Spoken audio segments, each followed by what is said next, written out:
Just some guy talking here, and this is a follow-up video to my video yesterday about fear. So if you haven't watched that and have the time, please feel free to go back and watch that first. You don't have to, but I would sure appreciate it if you did. And as always, please like, share, and subscribe if you find my content helpful to you or think it will be helpful to someone else.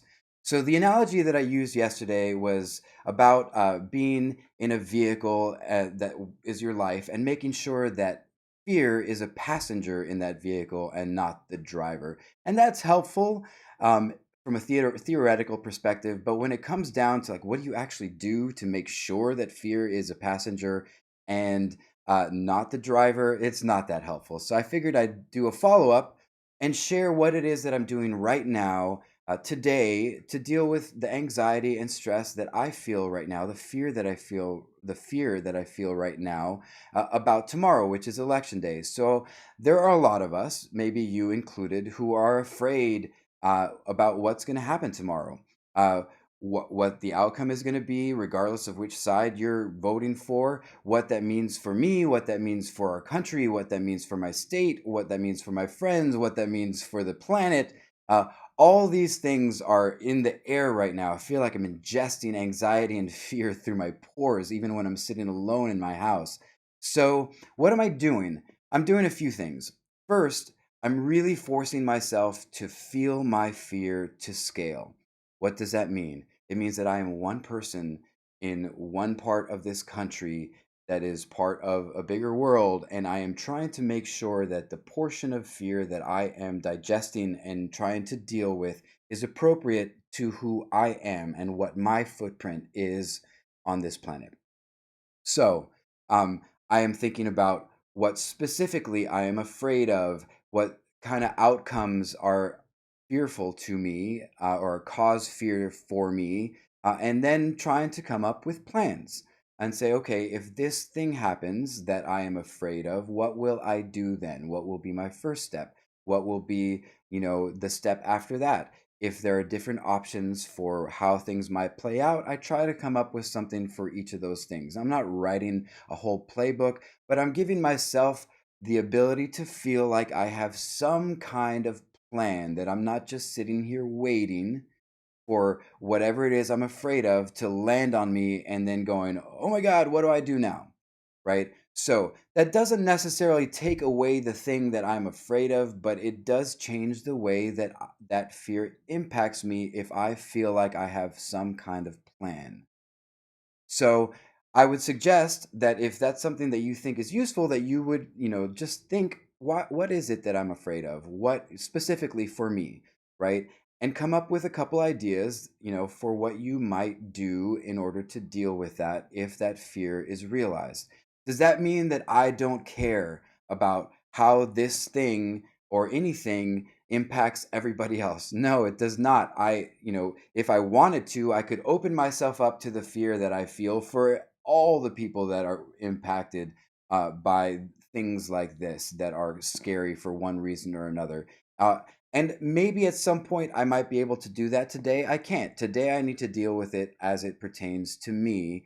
And if I can scale up and start to think about it from a broader sense, from a higher level, and come up with plans and actions for that, I will. But today, right now, I don't feel like I can do that. So I'm budgeting my emotional resources so that I can deal with this fear as it applies to me. So that's one thing. The other thing that I'm doing is trying to keep the right words in mind. So I love words, and I think that they get a bad rap in terms of they're undervalued in terms of what their impact can be, both in the words that we speak, but also the words that we think when we're not speaking. So right now, the world is full of words like fight and contest and debate and outcome and potential, all the different things that are attached to anger, all these fearful words, these words that are attached to this thing that I'm afraid of. And I can sit here and think about all those words, and it has a big impact on me. So what I'm trying to do right now is to keep words in mind that I think I will find useful in the coming days. Words like forgiveness, patience, compassion, empathy, understanding, and most importantly, words like hope. And now, maybe that sounds cheesy to you, but it really helps me because I really want to keep these words in mind. Because when things happen, if they turn out in a way that I am afraid of, or even if they turn out in a way that I am happy with the outcome, at least in the short term, I still want to keep these words in my mind because I want that to be the direction that my brain is focused. I want to be focused in a direction that is not fear based. I want hopeful words. I want more conciliatory words that have to do with reconciliation. How about that? So there goes my whole like I love words theory. I just couldn't think of one.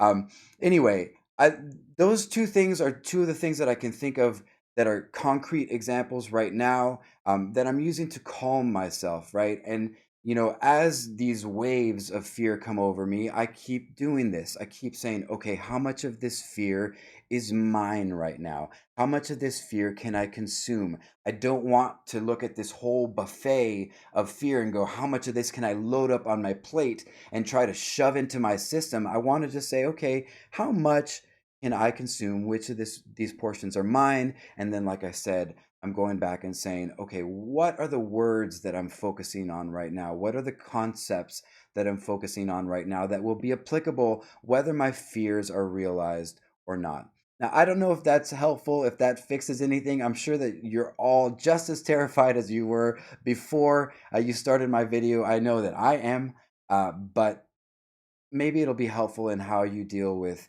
today, tomorrow, and what comes after. I'm just some guy talking, and I will talk to you next time. And go vote, for God's sake.